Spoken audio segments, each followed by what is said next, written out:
اللهم صل على محمد وآل محمد. اعوذ باللہ من الشیطان الرجیم. بسم اللہ الرحمن الرحیم. الحمد للہ رب العالمین وصلی اللہ علی محمد وآلہ الطیبین الطاہرین. اللہم صل علی محمد وآل محمد. ناظرین کرام، آپ کی خدمت میں عقائد کریش کورس کے اس سیشن نمبر 16 میں آپ سب کو ویلکم کرتا ہوں اور خوش آمدید عرض کرتا ہوں. جس ٹاپک پر ہماری گفتگو چل رہی تھی وہ ٹاپک تھا جسٹس آف گاڈ یا عدل الہی کی گفتگو. ہم نے ڈیفرنٹ ٹاپکس کو اس ہمارے سیکشن میں، کیونکہ یہ جو ہمارا کورس ہے اس کا پہلا سیکشن جس میں ہم نے توحید پر گفتگو کی، ہمارے پہلے 9 سیشنز میں ہم نے توحید پر گفتگو کی، اور یہ دوسرا حصہ اور دوسرا سیکشن ہے ہمارے اس عقائد کریش کورس کا، جہاں پر عدل الہی کے بارے میں گفتگو چل رہی ہے. اور اس میں بھی ہم جو ڈاؤٹس اور کویشچنس لوگوں کے ذہنوں میں، ہمارے ذہنوں میں ممکن ہیں عدل الہی سے ریلیٹڈ ہو مختلف ٹاپکس پر، تو جو ہمارے کویشچنس ہیں وہ ورائٹی آف کویشچنس ہے، لیکن تمام ان کویشچنس کا ربط اور رابطہ ہے عدل الہی کے ٹاپکس. تو آپ اسکرین پر دیکھ سکتے ہیں مختلف ڈاؤٹس اور کویشچنس ہیں. جو گرین ہے اس کے بارے میں ہم گفتگو کر چکے ہیں. For example difference in creation, خدا نے مخلوق کو الگ الگ کیوں بنایا؟ مین میڈ ایول، انسان جو ظلم کرتا ہے خدا اسے کیوں نہیں روکتا؟ نیچرل کیلامیٹیز اور ڈیفیکٹس، اس کائنات میں، عالم ہستی میں، مٹیریل ورلڈ میں نیچرل کیلامیٹیز جو طبعی حوادث جو پیش آتے یہ کیوں موجود ہے؟ کیا یہ عدل الہی کے خلاف نہیں ہے؟ ان 3 ٹاپکس پر ہم گفتگو کر چکے ہیں. آج ہمارا جو چوتھا ٹاپک ہے اس پر اپنی گفتگو کو شروع کریں، اور وہ ہے ڈفرنسز ان اپورچونیٹیز، کہ کیوں یہ ہوتا ہے کہ الگ الگ انسانوں کو خدا الگ الگ اپورچونیٹیز اپنی زندگی میں دیتا ہے. کیا یہ عدل الہی کے خلاف نہیں ہے؟ اور اس کے بعد جو دوسرے ٹاپکس ہیں جو ریڈ میں یہاں پہ مارک کیے جا چکے ہیں، اس کے بارے میں ہماری نیکسٹ سیشنز میں گفتگو رہے گی. تو یہ تھا بہت ہی شارٹ ریکیپ، تاکہ ہمارے ذہنوں میں یہ بات تازہ اور فریش ہو جائے کہ ہم کہاں پر پہنچے ہیں اور ہم نے کہاں سے اپنی گفتگو کو شروع کیا تھا. تو آئے جو آج کا ٹاپک ہے اس کے بارے میں گفتگو شروع کریں. Doubt number 4، differences in opportunities, is it not unfair? دیکھیں، آج جس دنیا میں ہم رہ رہے ہیں اس کی ایک بہت ہی بٹر ریالٹی، ایک بہت ہی تلخ حقیقت یہ ہے کہ بہت فرق ہے جو اپورچونیٹیز اور جو موقع اور جو فیسلٹیز انسانوں کو، الگ الگ لوگوں کو ملتی ہے، اس میں بہت زیادہ فرق ہے. اور آپ جو تصویر میں یہاں آپ کے سامنے لے کر آیا ہوں اسکرین پر، جسے آپ دیکھ سکتے ہیں کہ کچھ ایسے لوگ ہیں کہ البتہ ان کی پرسنٹیج بہت کم ہے، ان کے پاس اتنا پیسہ، اتنے اپورچونیٹیز ہے کہ آپ دیکھ سکتے ہیں کہ ان کا بچہ مثال کے طور پہ آئی پیڈ کھا رہا ہے، نہ کھانے کی کوئی مشکل ہے، بس نعمتوں سے مالا مال ہے، ان کی زندگی نعمتوں سے بھری ہوئی ہے. اور دوسری طرف ہم لاکھوں کروڑوں ایسے انسان دیکھتے ہیں جن کے پاس چھوٹے چھوٹے بچے، خواتین، دوسرے مرد انسان جن کے پاس ایک وقت کے کھانے کے لیے بھی کچھ موجود نہیں ہے. اور ہم جس ملک میں رہ رہے ہیں، اور بالخصوص ان ایام سے جو ہم گزر رہے ہیں، یہ جو لاک ڈاؤن کا پیریڈ ہے، یہ خطرناک بیماری کی وجہ سے جو یہ لاک ڈاؤن ہوا ہے، جس کے نتیجے میں آج یہ مشکل کھل کر ہمارے سامنے آ گئی ہے. اور میں 1-2 منٹ لینا چاہوں گا آپ کے کہ اس کے بارے میں گفتگو کروں. کیونکہ ہمارے ٹاپک سے ڈائریکٹلی ریلیٹڈ ہے کہ ہندوستان کے اندر بھوک کا مسئلہ، فقر اور غریبی کا مسئلہ ایک بہت ہی بڑا اور شدید مسئلہ ہے. اور جو انفارچونیٹ بات ہے وہ یہ ہے کہ میڈیا، پورا T V media, social media, internet, اس کے بارے میں خبریں اتنی کم آتی ہے کہ ہندوستان میں رہنے والے وہ لوگ جن کی situation, financial situation, social situation تھوڑی بہتر ہے، انہیں اندازہ بھی نہیں ہوتا کہ جس ملک میں وہ رہ رہے ہیں وہاں پر کتنی پریشانی، کتنی بھوک، کتنے سینکڑوں بچے بھوک کی وجہ سے مر جاتے ہیں.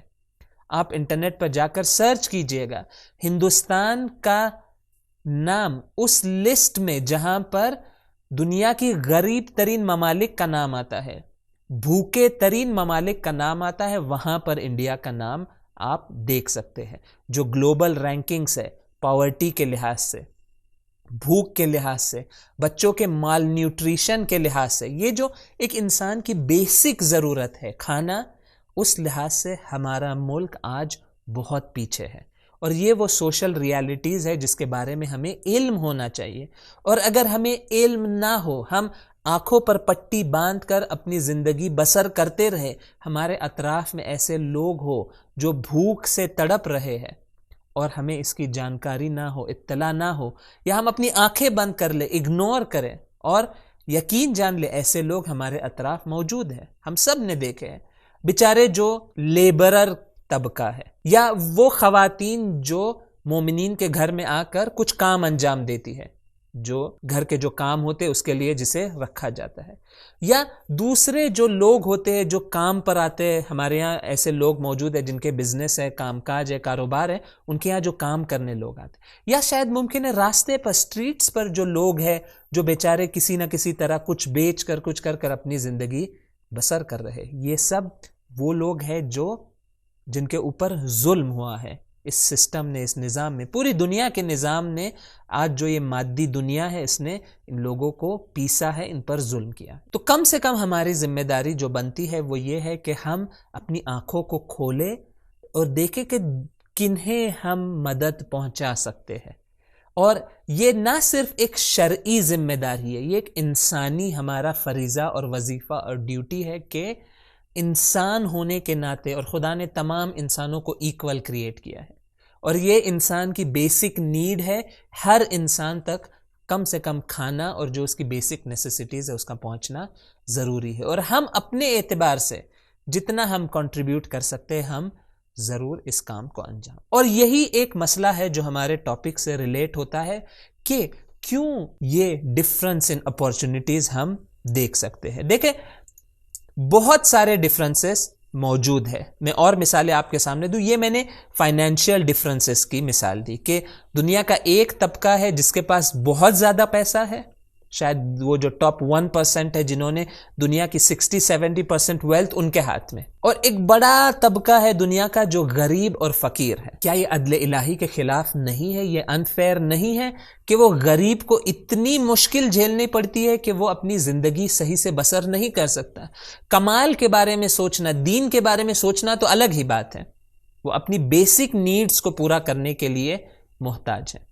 اسی طرح دوسرے ڈفرنسز ان اپورچونٹیز انسان کے زندگی میں موجود ہے۔ فار ایگزامپل، کوئی ایک دیندار گھرانے میں پیدا ہوتا ہے، کوئی فار ایگزامپل بے دین گھر میں پیدا ہوتا ہے، کوئی ایک عالم دین کے گھر میں پیدا ہوتا ہے جہاں پہ ماحول بہت بہتر ہے، تربیت کا جو سسٹم ہے وہ بہت بہتر موجود ہے۔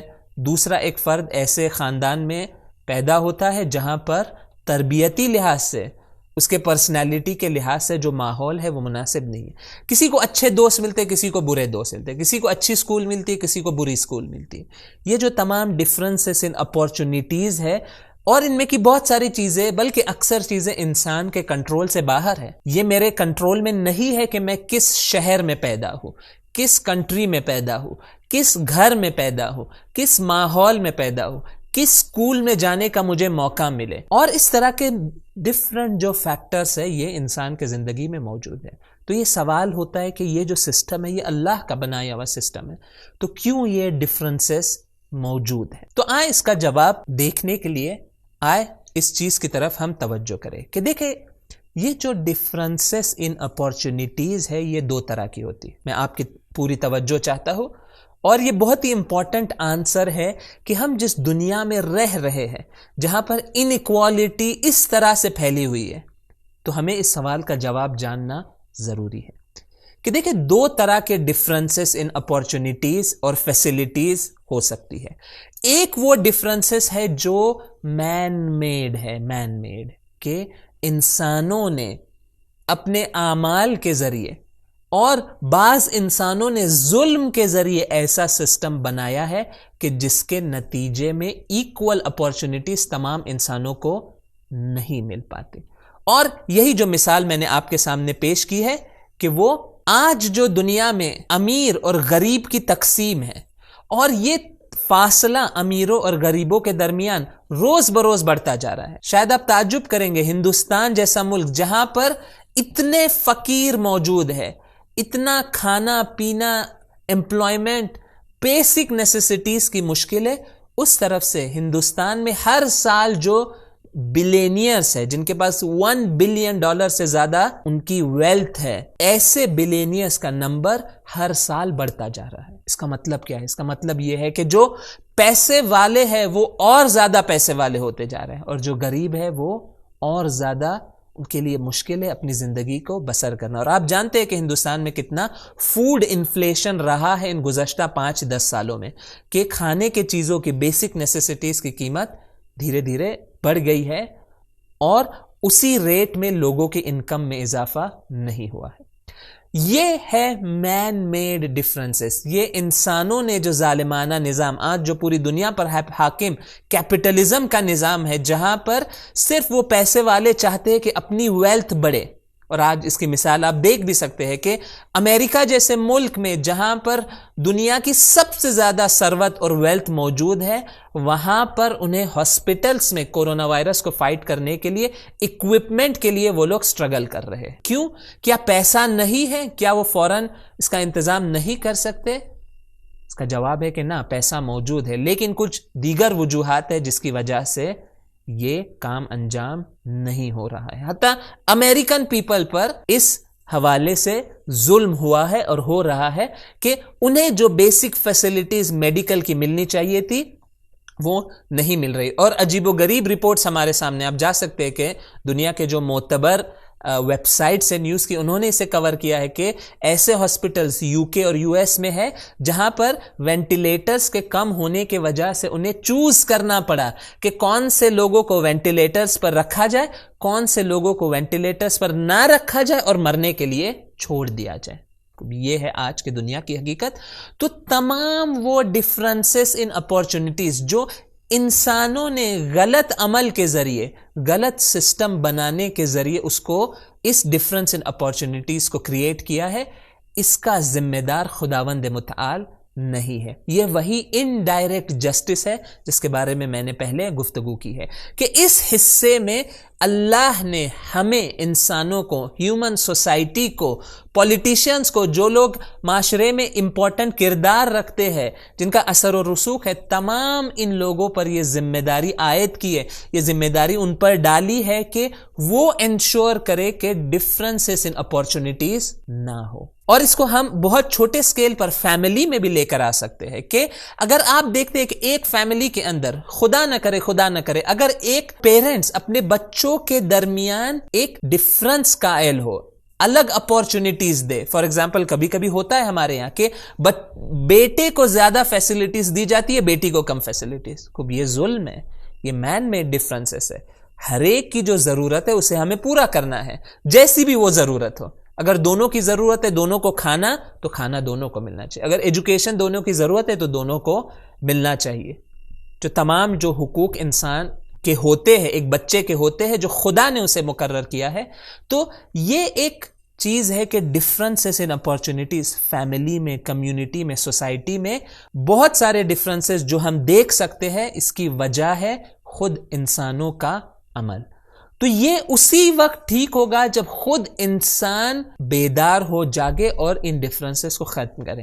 امیر و غریب کا فاصلہ اسی وقت ختم ہو سکتا ہے کہ جب انسان الہی ہدایت کو قبول کر کے عدالت کو معاشرے میں قائم کرے. تو یہ وہ حصہ ہے جس کا خدا سے ڈائریکٹ کوئی لینا دینا نہیں ہے. ہاں، خدا ناراض ہے، خدا غضبناک ہے، خدا انہیپی ہے جب وہ یہ ڈفرنسز ان اپورچونٹیز دیکھتا ہے کہ اتنے غریب لوگ جنہیں کھانے کا مسئلہ ہے، اور اس طرف اتنے امیر لوگ جو نعمتوں میں غرق ہے.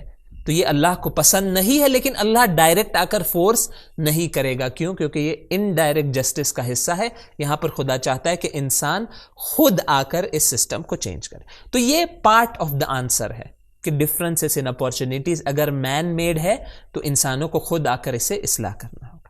لیکن اس سے ہمارا جواب کمپلیٹ نہیں ہوتا. کیوں؟ کیونکہ کچھ ایسے ڈفرنسز ہے اپورچونٹیز میں جو انسان کو فیسلٹیز ملتی ہے زندگی میں، وہ نیچرل ڈفرنسز ہے. کسی انسانوں نے اس طرح کا سسٹم نہیں بنایا کہ جس کے نتیجے میں یہ کام ہوا. جیسے میں نے مثال دی ابھی کہ کس گھر میں کس گھرانے میں انسان پیدا ہو, یہ کوئی مین میڈ ڈفرنس نہیں ہے, یہ گاڈ میڈ ڈفرنس ہے. اللہ نے ایسا سسٹم بنایا ہے کہ جس کے نتیجے میں فار ایگزامپل میں ہندوستان میں پیدا ہوا, کوئی اور کسی اور کنٹری میں پیدا ہوا, میں ایک خاص شہر میں پیدا ہوا, دوسرا انسان ایک دوسرے شہر میں, مجھے ایک خاص ماحول ملا.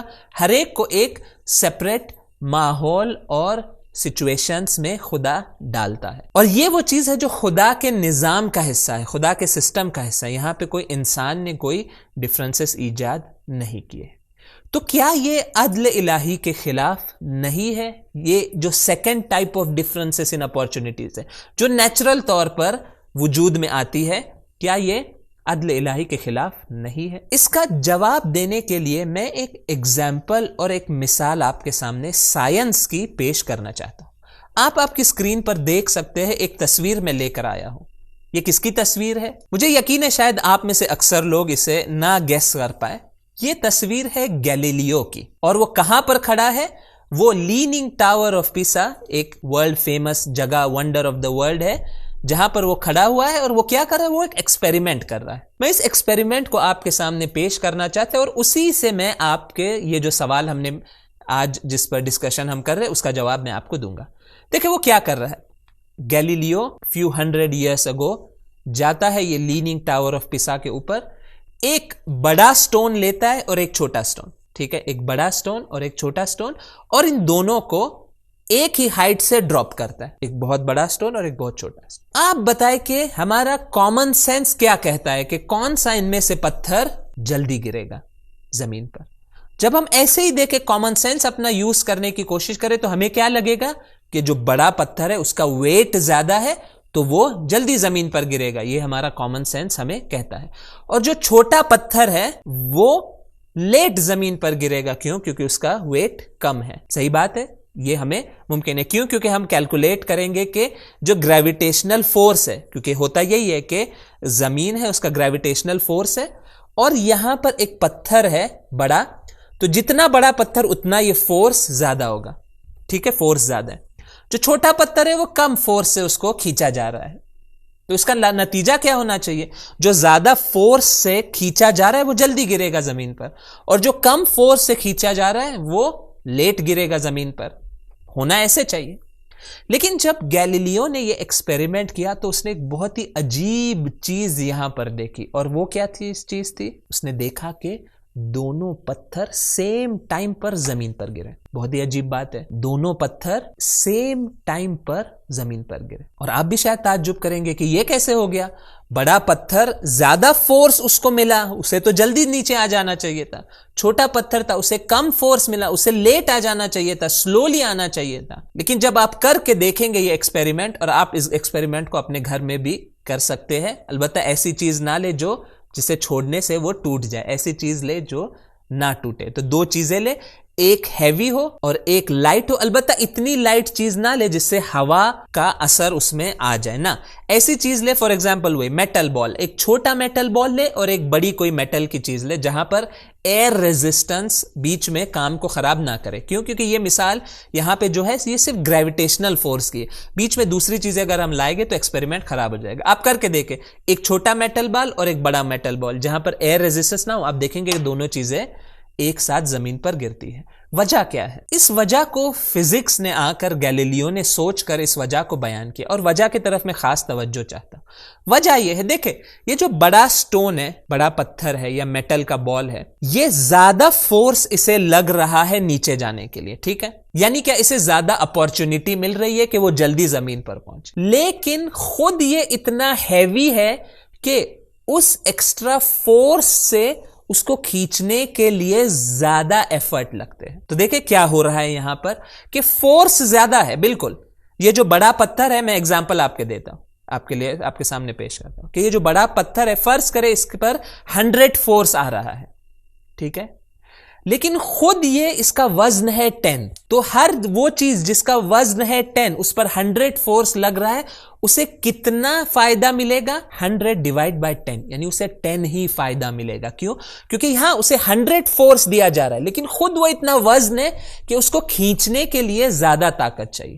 تو دیکھیں یہ ڈیوائیڈ ہو جاتا ہے۔ برخلاف وہ جو چھوٹا پتھر ہے اس پر کتنا فورس لگ رہا ہے زمین کی طرف سے گریویٹیشنل 10 فورس لگ رہا ہے صرف، لیکن اس کا وزن کتنا ہے 1 ہے، یعنی اسے نیچے آنے کے لیے وہ آسانی سے نیچے آ سکتا ہے، تو کم فورس میں بھی وہ جلدی نیچے آ سکتا ہے۔ نتیجہ کیا ہو جاتا ہے کہ یہ دونوں فیکٹرز بیلنسڈ آؤٹ ہو جاتے ہیں۔ میں پھر سے ایک بار اسے بیان کروں، میں نہیں چاہتا کہ بہت ہی ڈیفیکلٹ مثال دوں، لیکن یہ بہترین مثال ہے اس کانسیپٹ کو سمجھنے کے لیے، اور میں ابھی آؤں گا کہ ہمارے کوشچن سے کیسے ریلیٹڈ ہے۔ دیکھیں بڑا پتھر اسے زیادہ فورس مل رہا ہے لیکن وہ اتنا ہی ہیوی ہے، تو زیادہ فورس ہے لیکن کیونکہ ہیوی ہے وہ نیچے آنے میں اسے مشکل ہو رہی ہے۔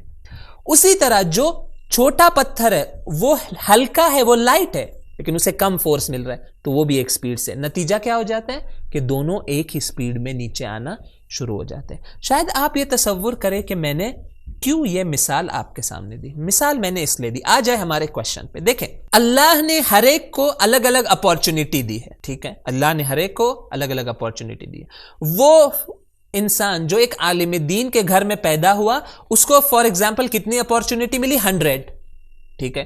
ایک دوسرا انسان جو ایک معمولی والدین کے، ایک معمولی مومنین متدین والدین کے گھر میں پیدا ہوا اس کو کتنی اپورچونٹی ملی تھی 10، تو بہت ڈفرنس ہو گیا، ایک کو 100 خدا نے فیسلٹی اور اپورچونٹی دی، ایک کو 10 دی۔ کیا یہ ظلم نہیں ہے؟ اس کا جواب ہے نہ۔ کیوں؟ کیونکہ یہ جو اپورچونٹی زیادہ ملی ہے یہ بیلنس آؤٹ ہو جائے گی کس چیز سے؟ جو ذمہ داری اس انسان کی ہوگی۔ دیکھیں ہم صرف اپورچونٹی کو نہ دیکھیں، ہر اپورچونٹی کے ساتھ ایک کندھے پر بوجھ آ جاتا ہے۔ وہ بوجھ کیا ہے؟ وہ ذمہ داری کا بوجھ ہے۔ ہر فیسلٹی کے ساتھ ایک ذمہ داری آتی ہے، تو بہت ہی کامن سینس کا حساب و کتاب ہے کہ جہاں پر زیادہ اپورچونٹی، زیادہ موقع، زیادہ فیسلٹی، زیادہ نعمتیں، آٹومیٹکلی ذمہ داری بھی کیا ہو جاتی ہے؟ بڑھ جاتی ہے۔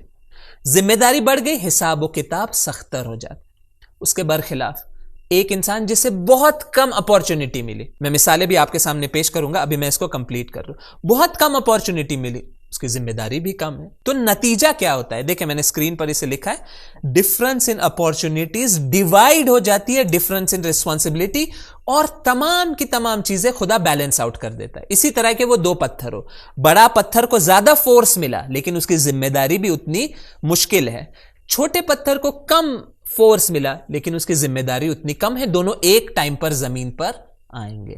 تو وہ چیز جو میٹر کرتی ہے ان تمام چیزوں میں یہ ہے کہ آپ نے کتنی محنت کی۔ تو دیکھیں ڈفرنسز اپورچونٹی میں ہونے سے ایکچول میں کوئی فرق نہیں پڑتا۔ کیوں؟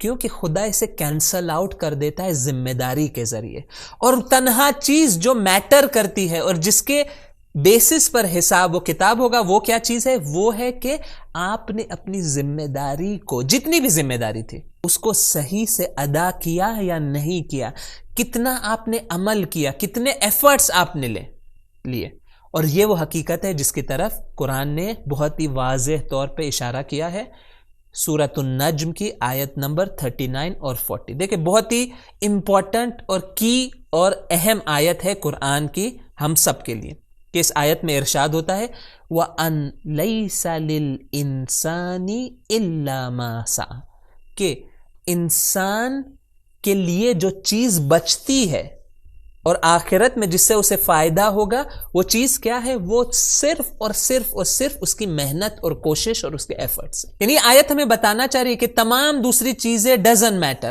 آپ امیر گھر میں پیدا ہوئے ڈزنٹ میٹر، آپ کی ذمہ داری زیادہ ہے، آپ کو دیکھنا ہوگا کہ وہ ذمہ داری آپ کیسے انجام دیں۔ ایک انسان غریب گھر میں پیدا ہوا، مشکلات میں پیدا ہوا، اس کی رسپانسبلٹی کم ہے، اگر وہ اپنی رسپانسبلٹی 100% انجام دے، اور ایک دوسرا انسان جو ایک امیر گھر میں پیدا ہوا ہے وہ 50% اپنی رسپانسبلٹی انجام دے، وہ غریب اس امیر سے بہتر ہوگا قیامت کے دن۔ نہ صرف قیامت کے دن، اس دنیا کی زندگی میں بھی اس کو خدا ایسی نعمتیں دے گا جو وہ امیر کو نہیں دے گا۔ اسی طرح مثال ہے کہ فار ایگزامپل ایک انسان، اور یہ میں مثال آپ کے سامنے پیش کر دوں کیونکہ ممکن ہے یہ ذہن میں باتیں آتی ہے، میں سمپل سی مثال وہ یہ ہے کہ امام خمینی رحمۃ اللہ علیہ، انہیں بہترین گھر ملا، بہترین خاندان ملا، ان کے والد عالم تھے، آیت اللہ تھے، والدہ بہت ہی نیک گھرانے سے، بہترین تربیتی ماحول ملا انہیں، اور وہ مقامات اور کمالات تک پہنچے۔ کبھی کبھی انسان یہ سوچتا ہے کہ اے کاش مجھے بھی ویسا ماحول ملتا تو میں بھی فار ایگزامپل ان جیسا بن جاتا۔ یہ ممکن ہے کسی کے ذہن میں سوال ہے۔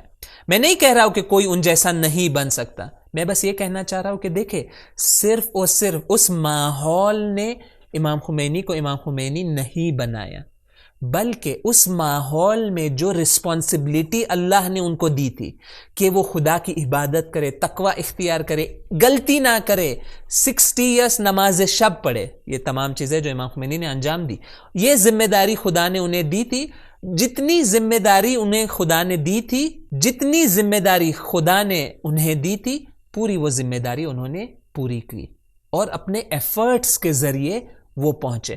اور صرف یہ کمپیئر نہ کرے، اگر کوئی دوسرا انسان اگر ایفرٹس لے تو وہ بھی کامیاب ہو سکتا ہے۔ تو یہ ایک بہت اہم نقطہ ہے ہم سب کے لیے کہ ہم صرف اس بات کو نہ دیکھیں کہ مجھے کیوں یہ چیز نہیں ملی، یہ اپورچونٹی، اے کاش یہ اپورچونٹی میرے پاس ہوتی، ہر چیز میری بدل جاتی۔ ہاں انسان کوشش کرے کہ بہترین اپورچونٹیز اپنے آپ کے لیے، اپنے بچوں کے لیے فراہم کرے، لیکن فرض کرے آپ نے کوشش کی کہ بچوں کو بہترین سے بہترین فیسلٹیز دینے کی، لیکن ایک حد سے زیادہ آپ نہیں دے پائے، کیا اس کا مطلب یہ ہے کہ آپ کے بچے آخرت میں یا حتی اس مادی دنیا میں دے لوز آؤٹ؟ نہ، اگر آپ اپنے بچوں کو یہ بات سکھائے کہ ایونچولی جو چیز میٹر کرتی ہے وہ ہے تمہارے ایفرٹس اور ہارڈ ورک، اور اگر آپ ہارڈ ورک کریں گے تو خدا آپ کو برکت دے گا اس دنیا میں بھی اور آخرت میں بھی۔ تو یہ خدا کا نظام ہے اور یہ خدا کا سسٹم ہے، اور اس کی فراوان مثالیں ہمارے پاس موجود ہیں۔ میں ایک سمپل سا واقعہ آپ کے سامنے بیان کرنا چاہتا ہوں اور میرا ڈسکشن اپنے اینڈ تک پہنچ چکا ہے۔ مثال جو واقعہ ہے، جو سٹوری ہے، وہ یہ ہے کہ بنی اسرائیل کے زمانے میں ایک عابد تھا، ایک خدا کا بہت ہی عبادت گزار بندہ تھا، بہت ہی پائس، بہت ہی باتقوی، جو مسلسل خدا کی ورشپ کرتا۔ ایک دن شیطان آیا اور اس نے اسے بہکانے کی کوشش کی، کہا کہ تم جانتے ہو کہ ایک بڑی فضیلت ہے جو تمہارے اندر موجود نہیں ہے، تم بہت اچھے انسان ہو، تم عبادت کرتے ہو، تم باتقوی ہو، تم زاہد ہو، ایک فضیلت تمہارے میں موجود نہیں ہے۔ تو اس عابد نے کہا کہ وہ فضیلت کیا ہے؟ کہا کہ تم نے توبہ کی فضیلت ابھی تک اسے نہیں پایا ہے، اس کو نہیں ایکوائر کیا ہے۔ تو اس نے کہا کہ کیسے اسے حاصل کیا جائے؟ تو اس نے کہا کہ بہت ہی آسان ہے کہ تم جاؤ ایک گناہ انجام دو، جب گناہ انجام ہو جائے گا تو تم پشیمان ہوں گے، یو ول ریگریٹ، اور جاؤ خدا کی بارگاہ میں توبہ کرو، اور خدا توبہ کرنے والوں کو بہت دوست رکھتا ہے۔ دیکھیں بیوقوف بنانے کی وہ کیسے کوشش کر رہا ہے۔ تو اس نے کہا کہ ٹھیک ہے، تو کیا کیا جائے؟ تو اس نے کہا کہ فلاں فلاں جگہ جاؤ شہر میں، وہاں پر ایک فاحشہ عورت ہے جس کے ساتھ جاؤ اور یہ جو برا کام ہے، حرام کام ہے، وہ انجام دو، اور اس کے بعد تم توبہ کر سکتے ہیں۔ تو یہ عابد جاتا ہے اس خاتون، اس لیڈی کے گھر پر جو یہ برے کام کو انجام دیتی تھی۔ تو وہ جاتا ہے، دروازے کو کھٹکھٹاتا ہے۔ یہ معروف تھا عابد اور عبادت کے لیے، جب یہ خاتون، یہ لیڈی اس کو دیکھتی ہے تو وہ کہتی ہے کہ تم یہاں کیا کر رہے ہو، تم یہاں کیسے آ گئے، یہ تمہارے لیے مناسب جگہ نہیں ہے۔ تو اس نے اصرار کیا کہ نہ، ایسے میں بس چاہتا ہوں کہ ایک رات، اور اس طرح کی چیزیں اس نے کہنا شروع کی۔ تو اس خاتون نے اس عابد اور زاہد کو سمجھایا، اس سے کہا کہ یہ شیطان تمہیں بھٹکا رہا ہے، تم یہ کام انجام نہ دو، اور دروازہ اس پر بند کر دیا اور اس کو واپس بھیج دیا۔ اور اتفاق سے اسی رات میں اس خاتون کا انتقال ہو گیا، یہ خاتون دنیا سے چلی گئی۔ اور روایات میں ہمارے یہ آیا ہے کہ کیونکہ اب دیکھیں میں جنرلائز نہیں کرنا چاہ رہا، میں نہیں کہنا چاہ رہا ہوں کہ ہر کوئی یہ کام انجام دیتا ہے یا برے کام انجام دیتا ہے تو ایک نیک کام کے ذریعے تمام برے کام ٹھیک ہو جاتے ہیں، نہ، ایسی بات نہیں ہے۔ اس اسپیشل کیس میں روایات کے مطابق ہمیں یہ ملتا ہے کہ کیونکہ یہ ایسی خاتون تھی جس نے یہ ایک نیک کام انجام دیا، اس ایک نیک کام کے نتیجے میں خداوند متعال اس خاتون کو بہشت میں بھیج دے گا. دیکھیں میں جنرلائز نہیں کرنا چاہتا, اس سے کوئی غلط میننگ نہ نکالے کہ انسان پوری زندگی برے کام کرتے رہے اور پھر ایک اچھا کام کر دے تو اس کا بیڑا پار ہو جائے گا. نہ, ہرگز اس طرح سے نہیں ہے. بس یہ اگزامپل ہمیں بتاتا ہے کہ یقیناً یہ جو لیڈی تھی جو اس برے کام میں پھنسی ہوئی تھی, ممکن ہے ایسی سچویشن, ایسے مشکلات کی وجہ سے وہ مجبور ہو گئی ہو.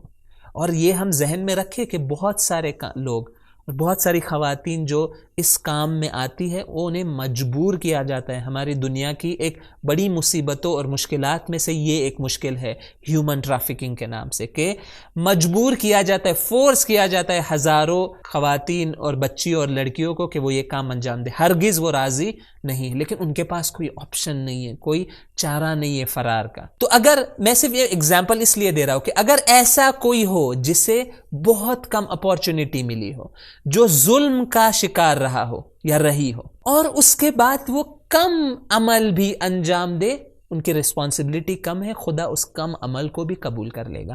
برخلاف ایک ایسا انسان جسے دین بھی ملا, پیسہ بھی ملا, فیسلٹیز بھی ملی, ان کا حساب اور ریسپانسبلٹی بہت ہی ڈیفیکلٹ ہے.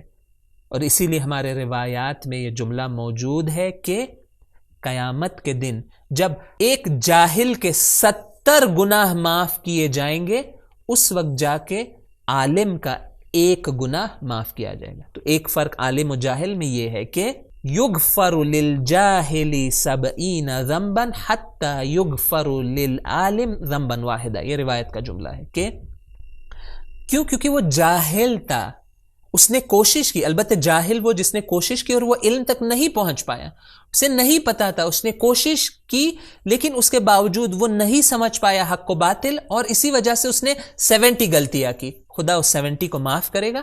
لیکن ایک عالم جو جانتا ہے, جسے علم ہے, جس کے پاس اپورچونٹی تھی, فیسلٹیز تھی, اس کا 1 گناہ معاف کرے گا. تو دیکھیں فرق اللہ کے حساب و کتاب میں بھی اس حوالے سے موجود ہے. نتیجہ یہ ہوا خدا کے نظام میں ذرہ برابر ظلم کسی پر ممکن نہیں ہے. ان اللہ لا یظلم مثقال ذرۃ, خدا ذرہ برابر کسی پر ظلم نہیں کرتا ہے. اور یہ اللہ کا سسٹم ہے کہ ہر چیز کا حساب و کتاب اور ہر چیز کو خدا بیلنس کر دیتا ہے اس اپورچونٹی اور رسپانسبلٹی کے ذریعے. تو نتیجہ کیا ہوا؟ نتیجہ یہ ہوا کہ جو لوگ جن کے پاس زیادہ فیسلٹیز, نعمتیں اور اپورچونٹیز موجود ہے, وہ زیادہ خوش نہ ہو, وہ مغرور نہ ہو, غرور ان کے اندر نہ آ جائے کہ ہم بہتر ہے, میرے پاس زیادہ پیسہ ہے, میں ایسے گھرانے میں پیدا ہوا. نہ, آپ کی رسپانسبلٹی زیادہ ہے. ڈرنا چاہیے جن کے پاس زیادہ فیسلٹیز ہے کہ خدا کس طرح سے ان کا حساب کرے گا. اور اس طرف سے جو لوگ جن کے پاس کم اپورچونٹیز ہیں, انہوں نے کوشش کی لیکن ایسی سچویشن ہے کہ اس سے بڑھ کر انہیں اپورچونٹیز نہیں ملی, تو ایسے لوگوں کو مایوس نہیں ہونا چاہیے. یہ تصور ذہن میں نہ آئے کہ یہ خدا کی طرف سے نعوذ باللہ کوئی کمی رہی ہے. نہ, اگرچہ ممکن ہے انسانوں کے ظلم کے وجہ سے ان کی اپورچونٹیز لمٹ ہو گئی ہو, لیکن جتنی اپورچونٹی اور موقع ملا ہے اتنے میں انسان نیک کام اور اچھائی کا راستہ اختیار کرے, خدا بہت زیادہ اجر اور بہت آسان حساب و کتاب ایسے انسانوں کا کرے گا. تو نہ یہ فضیلت ہے کہ انسان کے پاس زیادہ اپورچونٹیز ہو, نہ وہ کوئی برائی یا کمی ہے کہ انسان کے پاس کم اپورچونٹیز ہے. ایونچولی جو چیز میٹر کرتی ہے وہ یہی ہے کہ ان لیس للانسان الا ما سعی, کہ انسان کے لیے صرف اور صرف اس کی کوشش اور اس کی محنت باقی رہے گی. وَأَنَّ سَعْيَهُ سَوْفَ يُرَى, اور یہی وہ اس کی کوشش اور تلاش اور ایفرٹس ہے جو وہ جا کر قیامت کے دن جسے دیکھے گا.